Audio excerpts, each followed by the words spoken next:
everybody, Joe coming to you from the Alligator Farm in St. Augustine. And what's the greatest thing about this place? Photographing the birds. They're all over the place and you can get nice and close to them. So let's go inside and do that.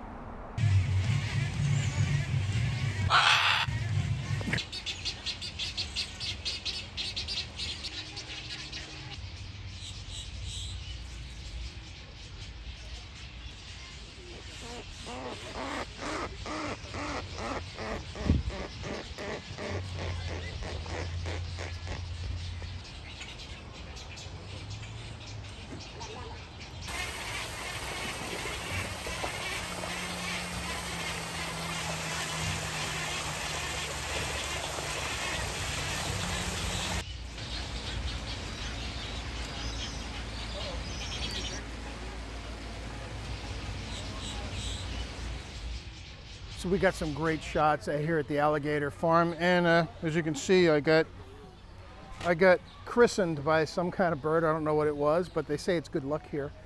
Whatever. But they are met there. The birds are nesting like crazy right now. There's lots of little ones. They're all craning up to get fed, and you can get so close to them, like as far as I am from the camera right now. The birds are right there because they have this gauntlet of alligators down below for their protection, so they're not afraid of you at all. If you're into bird photography at all, this is a not miss place. Alligator Farm, St. Augustine, Florida.